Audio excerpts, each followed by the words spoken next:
बोलिए श्री सतगुरुदेव भगवान की जय।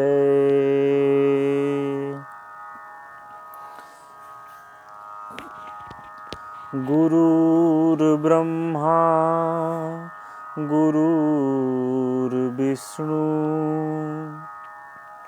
गुरुर्देवो महेश्वरा गुरुर्साक्षात् परं ब्रह्म तस्मै श्री गुरुवे नमः। नीलाम्बुज श्यामल कोमलांगं सीता समारोपितवाम भागं पाणौ महासायक चारुचापं नमामि रामं रघुवंशनाथम्।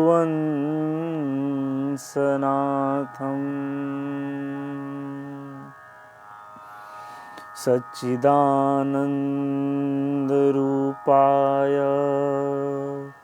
विश्वोत्पत्त्यादिहेतवे तापत्रय विनाशाय श्रीकृष्णाय वयं नुमः। श्रीकृष्णाय वयं नुमः। आप लोगों ने कथा श्रवण किया था पिछले भाग में। अक्रूर जी भगवान कृष्ण को लेकर और बलराम जी को चलते हैं। गोपियों ने बहुत अनुनय विनय करने पर जाने की अनुमति दी। भगवान चलते हैं तो सोचा कि अक्रूर जी के मन में जो मेरे प्रति यह बालकपन का जो वात्सल्य भाव है और इनके अंदर जो भय है कि कंस कहीं इन्हें मार न दे, तो उस शंका के समाधान के लिए भगवान ने सोचा कि लीला दिखाना जरूरी है।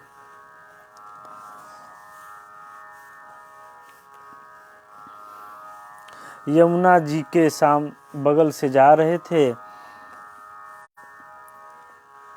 उन्होंने रथ को रोका अक्रूर जी ने और दोनों भाइयों को रथ में बैठा छोड़कर सोचे कि मैं जरा डुबकी मार लेता हूँ। जो ही यमुना जी में डुबकी मारा, यमुना जी के जल के भीतर दोनों भाई बैठे हुए नजर आए। उछल पड़े कि अरे, इन्हें तो अभी मैं रथ में छोड़कर आया हूँ, मेरे साथ नहाने भी नहीं आए, ऐसा कैसे हो गया। जब उछल पड़े तो देखा रथ पर दोनों अपने साफ वस्त्र में बैठे हुए हैं। ऐसा भी नहीं है कि पानी में से निकल कर गए, वहां बैठ गए। पुनः डुबकी मारी तो भगवान का चतुर्भुज रूप दिखाई पड़ा। भगवान अपने दिव्य स्वरूप में प्रकट हो गए और देखे कि प्रहलाद आदि भक्त जो उनके पार्षद हैं, सभी देवी देवता प्रकट होकर प्रभु का स्तुति कर रहे हैं। इसलिए हम लोग को भी एक परमात्मा भगवान का भजन करना चाहिए। ये दृश्य देखते ही अक्रूर जी समझ गए कि जिनको मैं नंदलाला समझ रहा हूँ, अब समझ गया वे कौन है, परम ब्रह्म है। बड़ा ही सुंदर किसी का भाव है। कोई गोपाल कहता है किसी का आनंद लाला है, कोई गोपाल कहता है। किसी का आनंद लाला है, ओ माखन चोर है मेरा, वही तो मुरली वाला है। तो भगवान को सब अपने अपने भाव से देखते हैं, लेकिन वे एक ही स्वरूप हैं। भगवान एक हैं, जैसी उनकी लीला वैसा उनका रूप। अक्रूर जी समझ गए, मैं तो बस नंद का लाला समझ रहा था, लेकिन ये तो परम ब्रह्म परमेश्वर हैं। अब मैं समझ गया। न तो स्मयहम त्वाखिल हेतु हेतुम, नारायणं पुरुष माध्यमव्ययम्, यज्ञाभिजाता दरविंद कोशाद, ब्रह्मा विरासित सिद्धयत एष लोक। मैं पहचान गया प्रभु कि आप ही आदि पुरुष नारायण हैं। आपके नाभि कमल से ब्रह्मा जी प्रकट हुए, जिन्होंने संसार की रचना की। ऐसे प्रभु को मेरा बार बार प्रणाम है। भगवान की जब बहुत प्रकार से स्तुति किया तो भगवान बोले, चाचा ऐसे क्यों देख रहे हो? कोई अद्भुत दृश्य देख लिया क्या? आंखें फटी फटी सी क्यों हैं? अक्रूर जी चरणों में गिर पड़े, बोलते हैं कि अब ज़्यादा लीला मत करो, अब ज़्यादा लीला मत करना, नहीं तो मैं पागल हो जाऊंगा। आप ही दिखते हो और आप ही भोले भाले बनकर पूछते भी हो, यह कैसी माया है प्रभु? अक्रूर जी बोले कि अब कुछ भी हो भगवान, आपको पहले तो मेरे घर चलना पड़ेगा, पर पहले मामा से तो मिल लूं। प्रभु ने आने का वचन दिया। बातों ही बातों में अब रथ मथुरा के द्वार पर पहुंच गया। दिन का अभी एक प्रहर बाकी है और रथ मथुरा पहुंच गया। नंद बाबा ने कहा, अरे कन्हैया बेटा, बड़ी देर लगा दी तुमने आने में। हम लोग तो कितने जल्दी आ गए अपने बैलगाड़ी से, और तुम रथ से आने में इतना समय लगाए। भगवान बोले, बाबा हमने तो कोई देर नहीं लगाई, चाचा जी जमुना में नहाने में घंटा भर लगा दिए, तब कोई बात नहीं है। लाला आराम से मेला घूमो। भगवान बोले, बाबा अभी तो एक प्रहर बाकी है। नंद बाबा बोले, कल घूमना, आज आराम कर लो। भगवान बोले कि अभी तो एक प्रहर बाकी है, तो अभी मेला को घूम लेते हैं, जैसी आपकी आज्ञा हो घूम आए। नंद बाबा बोले, वृंदावन नहीं है जो तुम कभी भी कहीं घूम लोगे।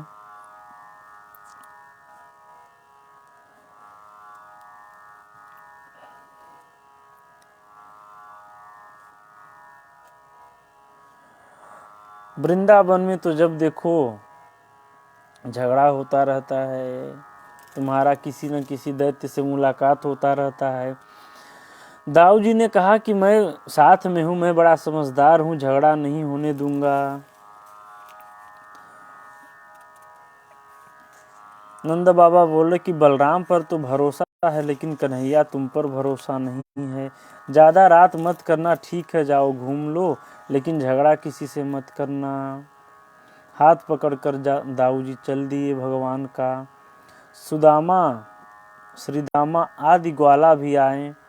ग्वाल बाल मंडली साथ गोविंद मथुरा में प्रवेश किए।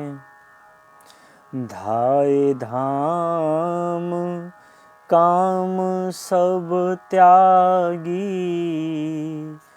मनहु रंक निधि लूटन लागी।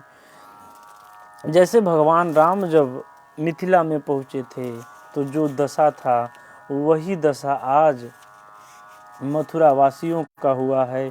सब अपने घर बार के काम छोड़कर चल दिए कि देखो देखो ये आ गए, पूतना को मारने वाले आ गए, गोवर्धन को उठाने वाले आ गए। इनकी लीला को गाते हुए सब भगवान के पास आने लगे। सब घर का काम काज छोड़ के जिसके पास जो काम था सबको रोक दिया कि भगवान आए हैं, भगवान से मिलेंगे।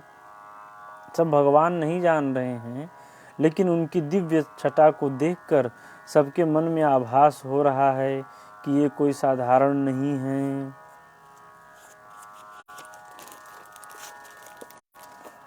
कन्हैया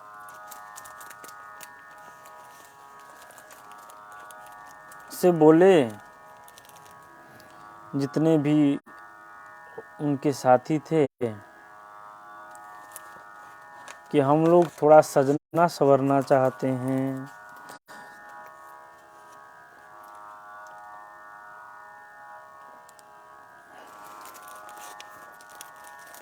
कन्हैया बोले, ठीक है, मामा जी के यहाँ तुम लोग हो तो किस बात की कमी है। कहा चलो चलो ब्रजवासियों, नए नए वस्त्र तुम्हें पहनवाता हूँ।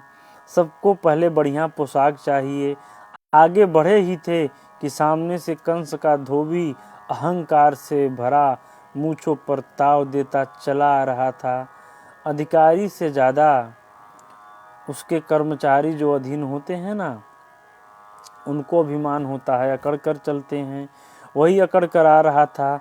धोबी ने पूछा, जब धोबी को भगवान ने देखा तो बड़े ही चपलता से कहा, राम राम मामा जी। धोबी ने कहा, हम तुम्हारे मामा कैसे? भगवान हंसकर बोले, महाराज कंस है ना, वो मेरे सगे मामा हैं। तो फिर मामा के गांव वाला जो सब है सब तो मामा ही बोले जाएंगे। धोबी बोला, अच्छा अच्छा, तुम ही कृष्ण बलराम हो, मुझे सब मालूम है तेरे मामा ने तुझे क्यों बुलवाया है। अच्छा, भगवान बोले, तब तो तुम्हें सब पता है, तो दो चार कपड़े दे दो। इतना सुनते ही धोबी लाल पीला पड़ गया। कंस इनको मरवाने के लिए बुलाया है, हमसे खातिरदारी करवाने के चक्कर में है। अरे जंगली कहीं के, जंगलों में गाय चराने के लिए पीछे भागते दौड़ते तुमने जिंदगी गुजार दी और राजसी वस्त्र का स्वप्न देख रहे हो। कभी राजसी वस्त्र देखा भी है जो इसे पहनने के लिए ये लालायित हो रहे हो? भगवान को क्रोध आ गया, घुमा कर एक थप्पड़ मारा और एक थप्पड़ से ही उसका सिर कटकर दूर गिर गया। ब्रजवासियों ने जोरदार जयकारा लगाया, कन्हैया लाल की जय। कन्हैया बोले, ब्रजवासियों छाट लो अपने अपने कपड़े, मेरा मुंह क्या देखते हो। सबको जो पसंद आया सबने ले लिया। सब लोग कपड़े पहनकर चलने लगे। सड़क साफ होने लगी, क्योंकि किसी के साइज की कपड़े नहीं थे, किसी के ढीले, किसी के बड़े, किसी के जमीन पर लगते हुए जा रहे थे। तो ऐसे ही तमाम प्रकार की भगवान की लीलाएं हैं। दर्जी ने देखा तो बड़ी हंसी आई। भगवान को दौड़ते आया, देख, अरे सरकार, आपकी आज्ञा हो जाए तो ये ढीले कपड़े मैं सही कर दूं। भगवान बोले, ठीक है, अच्छे से अच्छा कर दो। जब बढ़िया से भगवान का वस्त्र और सबका व्यवस्थित कर दिया तो आशीर्वाद दे दिए।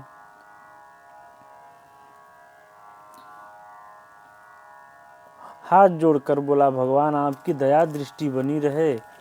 दर्जी ने कहा कि भगवान आपकी दया दृष्टि बनी रहे और कुछ नहीं चाहिए। भगवान ने बोला, जाओ, हमारा आशीर्वाद है, तुम हमेशा फलोगे फूलोगे। और आज भी आप लोग ध्यान से देखिएगा, जहाँ भी दर्जी होंगे, अब उनका खर्च रोज का 5,000 है या अधिक है तो उससे मतलब नहीं है, लेकिन जहाँ भी दर्जी रहेंगे उनका मेहनताना खूब अच्छा मिलता है, चकाचक है व्यवस्था। भगवान की कृपा से ये सब हुआ। जैसे मान लीजिए कोई भी दर्जी है, एक दिन में जितने भी वस्त्र बनाते हैं, मान लीजिए कि 1,000 रुपये पाया तो लागत उसका कम ही है। अब वह असंतुष्ट भले है कि मैं 1,000 रोज के हिसाब से महीने का सिर्फ 30,000 पा रहा हूँ, लेकिन लागत कम मुनाफा ज़्यादा है। भगवान का आशीर्वाद आज भी दर्जियों पर है।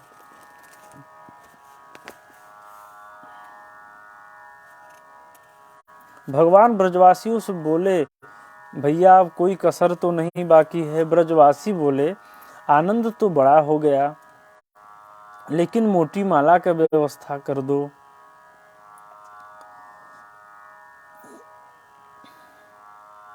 भगवान बोले, अच्छा चलो, मैं कुछ व्यवस्था करता हूँ। मथुरा में एक सुदामा नाम का माली रहता था, जो माधव का अनन्य भक्त था। भगवान उसके घर गए। कितने लोग ने घर आने को कहा पर किसी के घर नहीं गए, और यहाँ बिना बुलाए पहुँच गए। तो भगवान ने यह प्रतिज्ञा किया है कि जहाँ मेरा भक्त है वहाँ तो मैं बिना बुलाए जाऊँगा, और जिनके अंदर भक्ति नहीं है, जो भक्त नहीं है, वे लाख बुला ले उनके पास नहीं जाऊँगा। वह प्रभु का अनन्य भक्त था। अनन्य का मतलब होता है अन्य न, तुम ही छाड़ी गति दूसर नाही। एक भगवान के छोड़कर उसको कोई सहारा नहीं है, उसे कहते हैं अनन्य भक्त। जब भगवान वहाँ पहुँचे तो वह मुग्ध होकर नाचने लगा, पहचान गया। जितनी मालाएं थी सब उठाकर एक मोटी सी माला बनाई और भगवान के गले में डाल दिया। बाकी सारे ब्रजवासियों को माला पहनाकर साष्टांग दंडवत करके स्वागत करने लगा। भगवान ने उसे जब देखा कि इसके अंदर विशुद्ध भक्ति है तो पराभक्ति का वरदान दिया और आगे बढ़े। ब्रजवासी बोले, लाला बढ़िया पोशाक मिल गई है, गले में मोटी सी माला मिल गई है, लेकिन जब तक चंदन नहीं लगेगी तब तक आनंद नहीं आएगा। 4 कदम और आगे बढ़े तो देखा कि 3 जगह से टेढ़ी मेढ़ी कुबड़ी चंदन का पात्र लेकर जा रही है। भगवान बोले कि अरे ओ सुंदरी, अरे ओ सुंदरी जी, तनिक इधर तो देखिए। अब कुब्जा ने कभी भी जिंदगी में सुंदरी शब्द अपने लिए नहीं सुना था।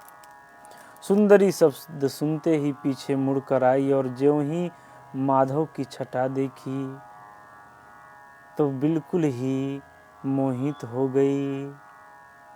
जादू भरी तेरी आँखें जिधर गई, जादू भरी तेरी आँखें जिधर गई, घायल करके हृदय में उतर गई, घायल करके हृदय में उतर गई। जब पीछे देखती है, भगवान के पास दौड़ी दौड़ी चली आई और बोली कि सरकार, आपने मुझे कुछ कहा? भगवान बोले, हाँ सुंदरी, हम आपको बुला रहे हैं, अहो भाग्य महाराज कहो। भगवान बोले, पहले तो आप अपना परिचय दो कि आप कौन हैं। कुब्जा ने प्रसन्नता पूर्वक अपना परिचय दिया। महाराज, मैं कंस की दासी सैरंध्री हूँ। मेरे हाथ का घिसा हुआ चंदन पूरे मधुपुरी में इतना प्रसिद्ध है कि भोजपति कंस को भी मेरा चंदन बहुत पसंद आया, इसीलिए दरबार में मेरी सेवा लगी है।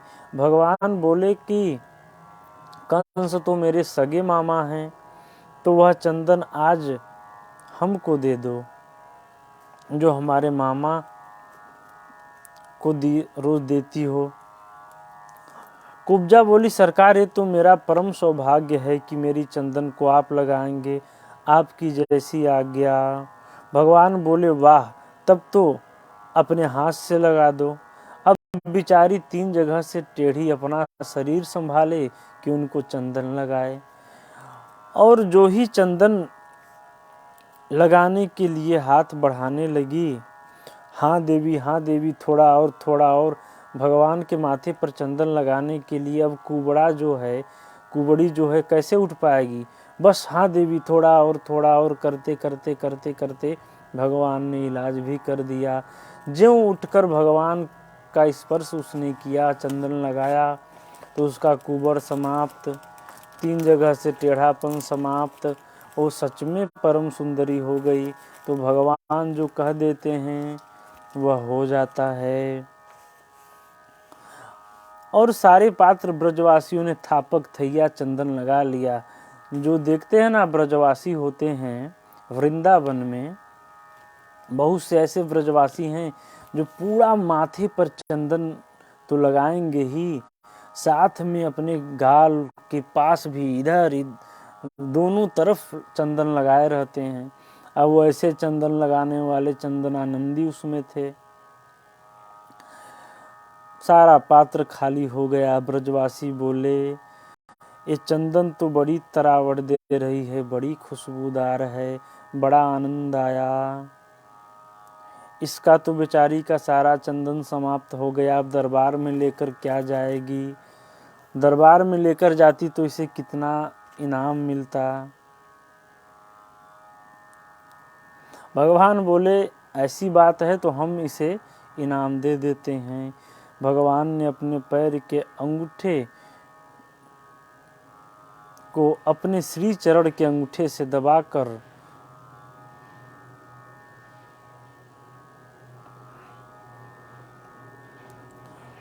ढोढ़ी से हाथ लगा दिया। दाऊ जी मुंह फोड़कर बोले, कन्हैया ध्यान रखना, ये वृंदावन नहीं है। चिंता मत करिए, मुझे पूरा ध्यान है। ग्वाल बाला सब हंसकर बोले, कन्हैया तेरी जोड़ी बन गई, तू त्रिभंग है, ये त्रिभंगा। तू ही 3 जगह से टेढ़ा रहा है और यह 3 जगह से टेढ़ी है। सब ग्वाल बाल हास परिहास कर रहे हैं। इतने में भगवान ने जोर से एक झटका मार दिया और मुकुंद इस पर शनात सद्यो बभूव प्रमदोत्तमा। भगवान ने जो एक झटका दिया, इतने में कुबड़ गायब हो गया और ऐसी जगमगाती दिव्य छटा के साथ प्रकट भई कि देखने वालों की आंखें भौचक्की रह गई। बड़ी सुंदर वह हो गई। कुब्जा प्रसन्न होकर नाचने लगी। पीताम्बर पकड़कर प्रणय निवेदन किया, प्रभु मेरे घर एक दिन आपको अवश्य आना होगा। भगवान बोले, आएंगे, लेकिन मामा जी से पहले मिल आवें। अब तो महाराज सब प्रसन्न हो गए। मथुरा में बड़े बड़े जितने भी व्यापारी उद्योगपति थे, सब जगह जगह भगवान का तांबुल, लौंग, इलायची आदि खिलाकर स्वागत करने लगे।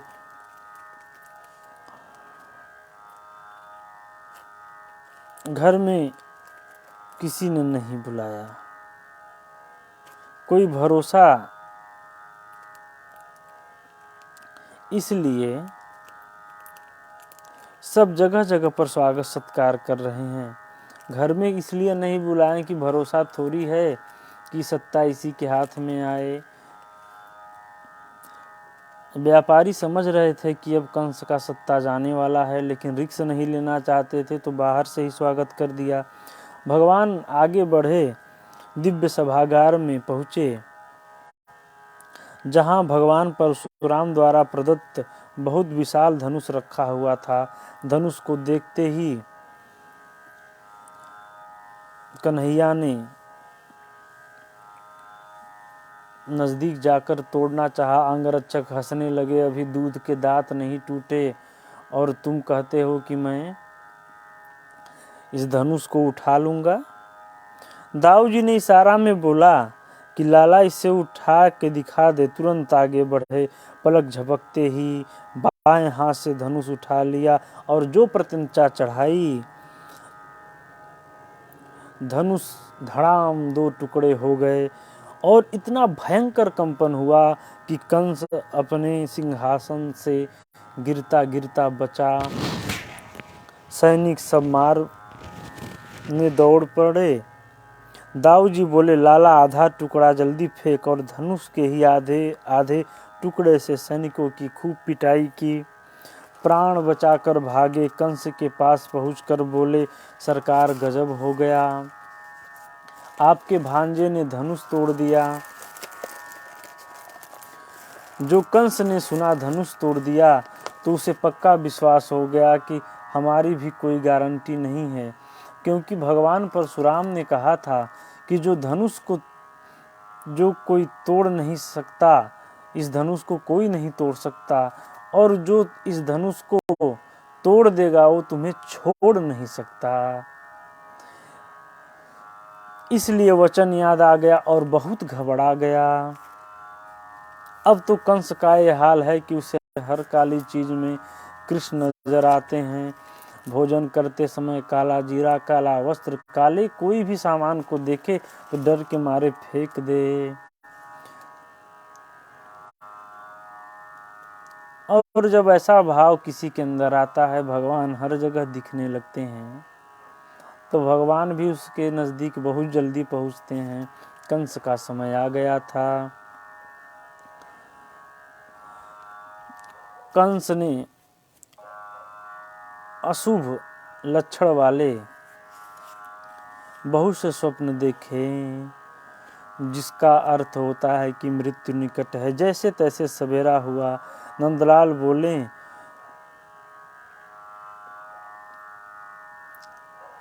नंद बाबा बोले, लाला चलो। प्रभु बोले, बाबा आप चलो, हम बाद में आएंगे। नंद बाबा तो आगे चलकर सभागार में अपने उपयुक्त स्थान पर बैठ गए। बाद में दाऊ भैया के साथ गोविंद चले। जैसे ही सभागार में अपने उपयुक्त स्थान पर बैठ गए, प्रवेश किया, तो दरवाजे पर कुबलया पिड नामक बड़ा विशालकाय हाथी, और जैसे ही प्रभु ने प्रवेश किया, जिसमें 10,000 हाथियों का अकेले बल था, मुख्य दरवाजे पर खड़ा है। भगवान बोले, ए महावत, हाथी हटाओ, हमें भीतर जाना है। ऐ सुनता क्यों नहीं, हाथी क्यों नहीं हटाता है। इतने पर भी नहीं सुना तो भगवान ने डांटा, ज़्यादा गड़बड़ करेगा तो एक मुष्टिका तुझे और तेरे हाथी को देकर सीधा यमलोक पहुंचा दूंगा। भगवान ने हाथ से इशारा किया, और भगवान के हाथ से जो मरता है यमलोक नहीं जाता है, वह सीधे भगवान के धाम जाता है। एक थप्पड़ में हम तुम्हें दे देंगे। महावत कुपित हो गया।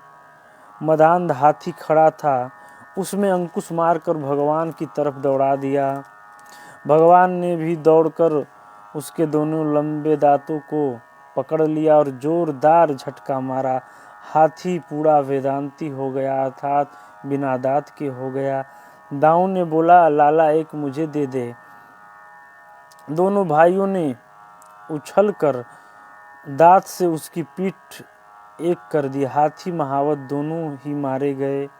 भगवान बोले, दाऊ भैया, जब दरवाजे पर इतनी खटपट है तो भीतर बहुत गड़बड़ होगी। खाली हाथ जाना ठीक नहीं है। भगवान बोले कि यह जो हाथ है इसको खाली लेकर मत चलिए, इसमें अस्त्र शस्त्र रहना चाहिए। तब हाथी के दांत को दोनों भाई, बड़ा बड़ा हाथ था, लेकर अंदर घुसे। जो ही भीतर प्रवेश किया तो सभा में हजारों व्यक्ति बैठे थे। उन लाखों आंखों में एक साथ भगवान की छवि आई और सब अपनी अपनी भावना से अलग अलग रूप में भगवान को देख रहे हैं। सुखदेव बाबा वर्णन करते हैं, मल्ला नाम सनिर्गाम नरवरम स्त्रीणाम स्मरो मूर्तिमान गोपानाम स्वजनो संता क्षितिभुजां शास्ता स्वपित्रोः शिशु मृत्युर्भोजपतेर्विराड विदुषां तत्त्वं परं योगिनां वृष्णीनां परदेवतेति विदितो रंगम गतः साग्रजः विदितो रंगम गतः साग्रजः। सबने अपने अपने भाव से देखा। जैसे तुलसी बाबा वर्णन करते हैं कि जब भगवान राम और उनके भाई लक्ष्मण जी महाराज मिथिला में प्रवेश करते हैं तो जिसकी जैसी भावना रहती है वैसे देखता है। जाकी रही भावना जैसी प्रभु मूरत देखी तीन तैसी।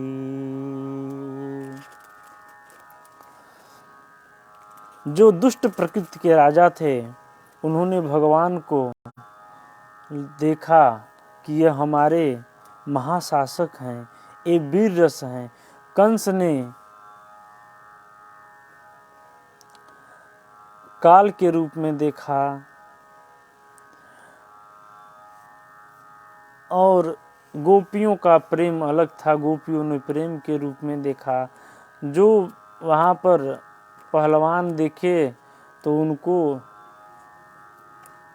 रौद्र रूप में दिखे भगवान। तो जैसे जिसकी भावना जैसी थी उसको अपना प्रतिद्वंदी या पूरक समझ में आए भगवान।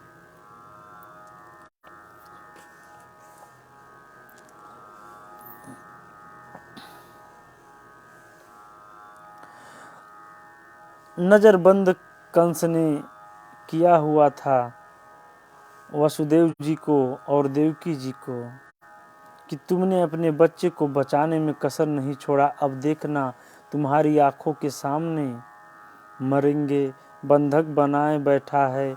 तो दोनों दंपत्ति आज अपने लाला का दर्शन कर रहे हैं। देवकी वसुदेव दोनों ने दर्शन किया, आपस में कह रहे हैं, ओहो देखो मैं इतना सा छोड़कर आया था, आज कितना बड़ा हो गया है। वात्सल्य उमड़ने लगा। देवकी मैया के नेत्र सजल हो गए। आज 11 वर्षों बाद वह इतना सा लाला मुझे मिला, पर न तो बेटा कह पाऊंगी न पास ही जाकर अपने अंक में भर पाऊंगी। और मेरे बेटे के सामने तो यह मौत बन के खड़ा है। इसलिए यहाँ पर मेरे सामने काल दंड लिए यमराज खड़े हैं। ये भयानक स्थिति है। जिस परम तत्व को कोई ब्रह्म कहता है कोई परमात्मा कहता है, कोई भगवान कहता है। आज वही परम तत्व हमारी आंखों के सामने विराजमान है। ये शांत रस है। सबके अंदर भाव आ रहे हैं, किसी के अंदर वात्सल्य, किसी के अंदर द्वंद्व, किसी के अंदर प्रेम, जिसके भीतर जैसी प्रवृत्ति है।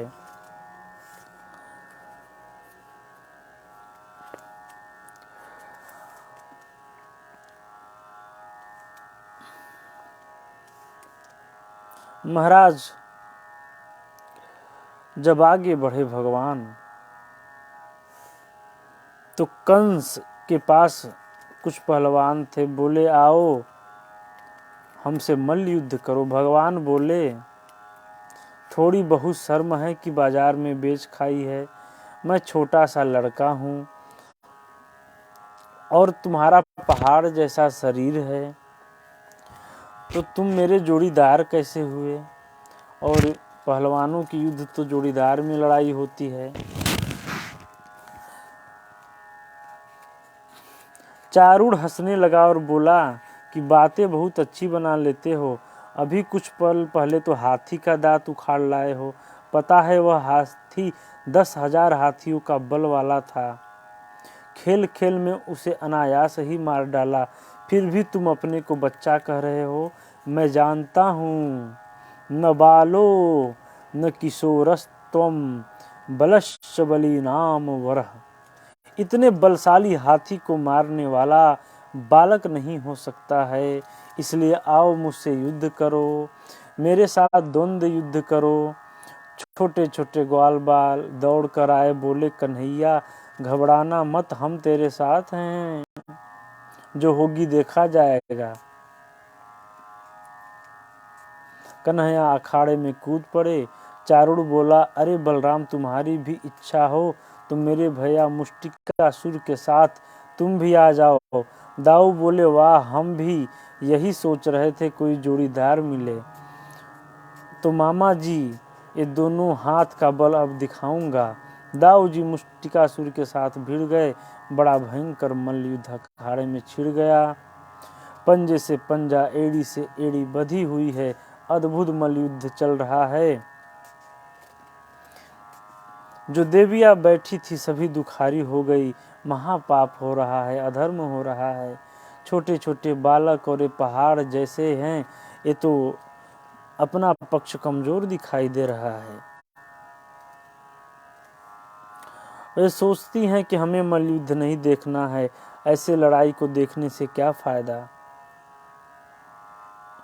जब लड़ते लड़ते बहुत देर हो गई तो कंस को बड़ा क्रोध आया। चारूड़ की ओर इशारा किया। मूर्ख, घंटा भर हो गया, ये छोटे छोटे बच्चों को एक मुक्का मार कर समाप्त क्यों नहीं कर देते। चारूड़ को जोश आया। मालिक का संकेत पाते ही पूरी ताकत से दौड़ा, भगवान की छाती में एक मुक्का मार दिया। पर सुखदेव जी कहते हैं परीक्षित, वह मुक्का ऐसे लगा जैसे मतवाली हाथी को कोई माला फेंक कर मारे। भगवान अविचलित खड़े रहे, अविचलित नहीं हुए, अविचल खड़े रहे, विचलित नहीं हुए। मुस्कुराने के बाद बोले तूने मुक्का चलाया तो थोड़ी थप्पड़ हमारी भी खा ले। और यूं कहकर भगवान ने जो घुमाकर एक चाटा मारा कि एक चाटे में चारों खाने चित्त हो गया। चारूड़ चकनाचूर। दाऊ महाराज ने भी एक मुष्टिका घुमाकर मारी। मुष्टिकासुर मारा गया। सल और तोसल नाम के दो पहलवान और आधम के, उनका भी काम तमाम। कुट नाम का दैत्य आया, वो भी मारा गया। कन्हैया ने दौड़कर मार दिया और बाकी बचे पहलवान अपने प्राण बचाकर भागने लगे। अब कंस को क्रोध आ गया। बोला बंदी बना लो इन दुष्ट बालकों को, भागने न पावे। आज मैं अपने हाथी से मारूंगा। इनके बाप नंद को भी मारूंगा और अपने बाप उग्रसेन को भी मारूंगा। भगवान समझ गए कि इसका तो काम तमाम हो गया, ये तो बिना मारे ही मर गया। बड़बड़ाने लगा, शब्द शैली बिखर गई, क्रोध में शरीर कांपने लगा। भगवान ने एक छलांग मारकर मामा कंस के सिंहासन पर खड़े हो गए। जब तक वह सोच पाता तब तक झपट्टा मारकर सिर के बाल पकड़कर घुमा दिया। सिर के बाल पकड़कर घुमाकर याद दिला दिया कि मेरी माँ देवकी के साथ भी तुमने यही किया था। जोरदार धक्का मारा, कंस हड़बड़ा कर उच्च सिंहासन से धड़ाम गिर गया। छाती पर कन्हैया जी कूद पड़े। कंस के प्राण चले जा रहे हैं। कंस का जो ही काम तमाम हुआ तो कंस के 8 भाई और थे, वे भी सब हथियार लेकर मारने दौड़े। अकेले दाऊ महाराज ने ही हाथी के दांतों से 8 को मार डाला। अब तो चारों तरफ हाहाकार मच गया। कंस की पत्नियां अस्थि और प्राप्ति छाती पीट पीट कर बिलखने लगी। भगवान ने जैसे तैसे उन्हें समझाया। नंद बाबा ने दौड़कर लाला को हृदय से लगा लिया। तुमने इतने बड़े बड़े दैत्यों को कैसे मार दिया, मेरी समझ में नहीं आता है। कन्हैया बोले, मैंने किसी को नहीं मारा है।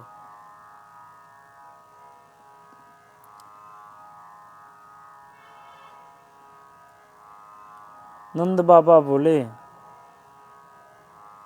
कि तब किसने मारा? भगवान बोले कि एक बंदर मैंने देखा, उसी बंदर ने सबको मारा। नंद बाबा बोले कि हनुमान जी को लगता है मैंने जो याद किया था वही आकर पहलवान के देवता हैं, पहलवानन के देवता हैं, और वही आकर तुम्हारी रक्षा किए हैं। मैं समझ गया लाला। भगवान ने अपनी लीला को छुपाकर हनुमान जी की तरफ इशारा कर दिया। बाबा से मिलने के बाद भगवान अपने माता पिता देवकी और वासुदेव के सम्मुख आए। भगवान ने अपने माता पिता को बंधन मुक्त किया और वंदना की। मातरम पितरम चैव मोक्षयित्वाथ बंधनात्।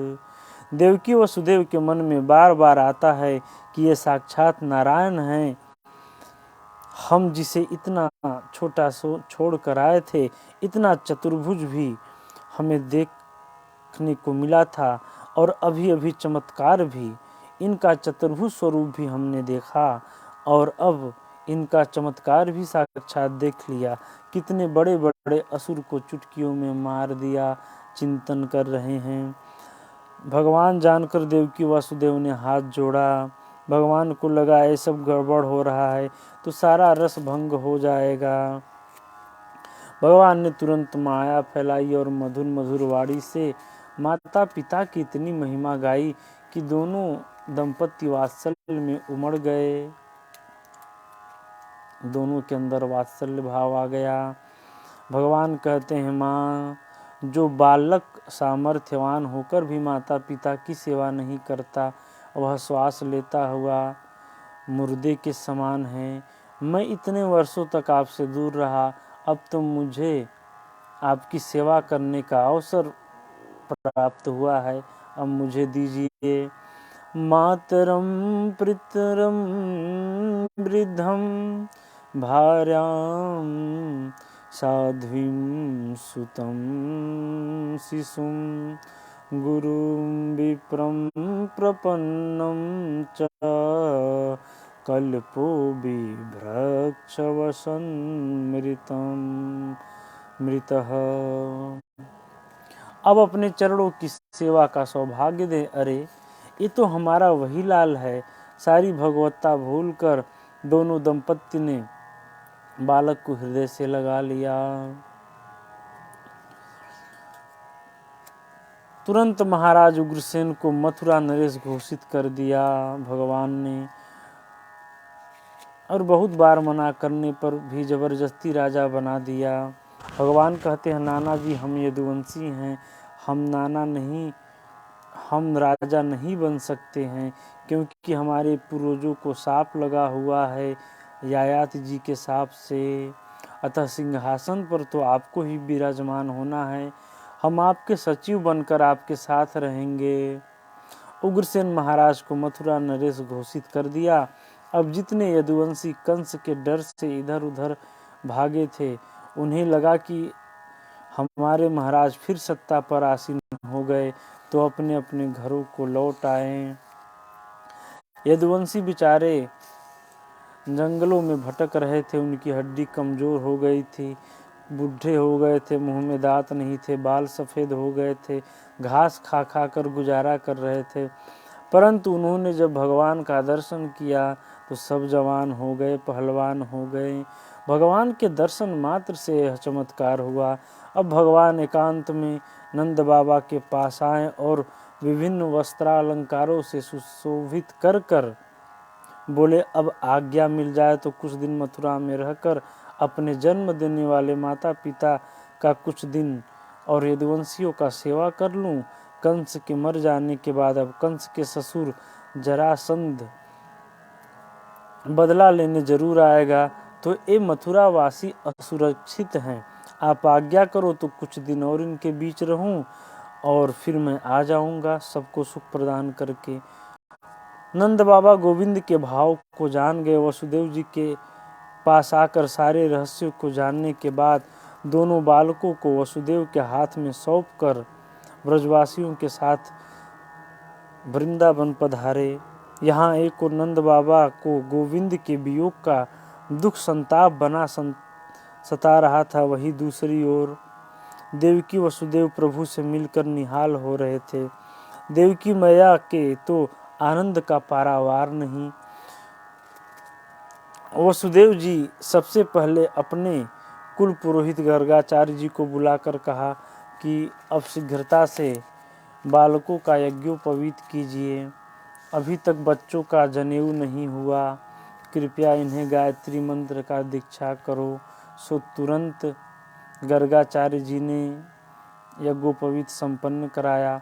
उन्होंने बोला, बालक यदि माता पिता के प्रेम के कारण अशिक्षित रह जाए तो यह माता पिता का सबसे बड़ा दुर्भाग्य है। अब इनके शिक्षा का प्रबंध करो, गुरुकुल भेजो। आज का बढ़िया गुरुकुल है उज्जैन में, मथुरा से दूर तो है, पर संदीपनी मुनि बड़े अद्भुत कुलपति हैं, उनका गुरुकुल बहुत अच्छा है। तो वहाँ पर विद्या प्राप्त करने के लिए भगवान को भेजा गया। कल से आप लोगों को आगे की कथा श्रवण करने को मिलेगी। बोलिए श्री सतगुरुदेव भगवान की जय। श्री रामचंद्र भगवान की जय। श्री राघवेंद्र सरकार की जय। श्री बाके बिहारी लाल की जय।